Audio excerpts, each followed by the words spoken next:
Friends, இன்றைக்கி அம்மாவுக்கு வந்து உடம்பு சரியில்லை. அதனால் ஜிஹெச் வந்து அட்மிட் பண்ணியிருக்கேன். ஏன் அட்மிட் பண்ணியிருக்கேன் பார்த்தீங்கன்னா, சுகர் வந்து பார்த்திங்கன்னா கிட்டத்தட்ட 600க்கு மேலே ஆயிடுச்சு. அதனால வந்து அவங்களுக்கு ரொம்ப ஹார்ட் வந்து ரொம்ப பிரச்சனையாக இருந்தது. மூச்சு விட முடியல. மூச்சு விட முடியாதனால வந்து பார்த்திங்கன்னா ரொம்ப சுகர் கண்ட்ரோல் இல்லாமல் போயிடுச்சு. காரணம் என்ன சொன்னால், டயத்துக்கு ஃபுட்டு வந்து மெயினாக வந்து ஃபுட்டு வந்து டயத்துக்கு சாப்பிடல. நான் கொஞ்சம் வேலைன்னு அலைஞ்சதுனால அவங்கள வந்து நான் கொஞ்சம் சீரியஸாக கவனிச்சுக்காமட்டதுனால வந்து இந்த பிரச்சனை வந்திருக்கு. நான் பழனிக்கு போகிறேன்னு சொல்லியிருந்தேன். ஆனால் என்னால் பழனிக்கு போட முடியல. ஜிஹெச் அட்டன் பண்ணியிருக்கிறதுனால வந்து பார்த்திங்கன்னா எல்லா ஜிஹெச்சில் இருக்கிறான். ஸோ மன்னிக்கவும். நீங்கள் வந்து எதிர்பார்த்த மாதிரி என்னால் வீடியோ போட முடியல. ஏன்னா எனக்கு என்னோடய ஃபேமிலி ரொம்ப முக்கியம். எங்கள் அம்மா முக்கியம். கடவுள் வந்து நான் வேண்டிக்கிட்டேன். சரி, நான் கொடுத்த பொருள் வந்து அவர்கிட்ட போய் சேர்ந்துருச்சு. அதனால் வந்து அது வரைக்கும் சந்தோஷப்பட்டுக்கிறேன். எங்கள் அம்மா வந்து காப்பாற்றி கொடு அப்படின்னு சொல்லிவிட்டு எனக்காக கொஞ்சம் ப்ரே பண்ணிக்கோங்க. வேகமாக அம்மா ரெடி ஆயிடுவாங்கன்னு எனக்கு அந்த கான்ஃபிடென்ட் இருக்குது. ரெடி ஆயிடுவாங்க. இருந்தாலும் கொஞ்சம் மனசு கஷ்டமாக இருக்குது. சாரி ஃப்ரெண்ட்ஸ், டயத்துக்கு வீடியோ போடாதனால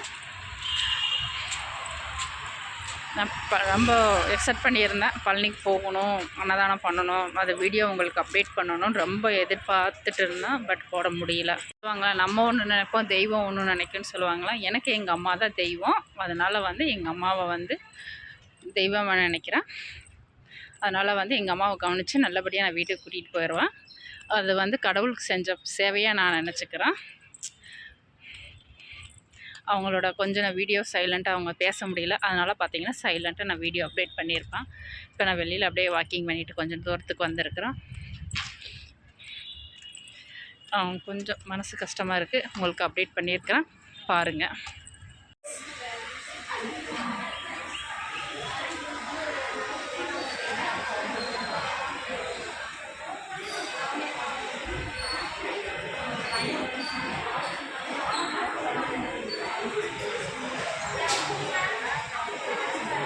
நம்ம எவ்வளோ உயரத்துக்கு போனாலும் பெற்றவங்க தான் மெயின் முக்கியம்.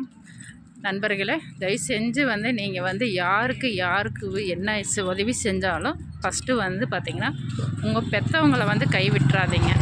நீங்கள் 1000 தவறு செஞ்சாலும் 1000 தவறுகள் நீங்கள் முன்னெடுத்துக்கிட்டு போனாலும் சரி, வந்து அவங்களோட பெற்றவங்களை கொடுங்க. ஏன்னா அவங்க இல்லை அப்படின்னா இந்த உலகம் கிடையாது.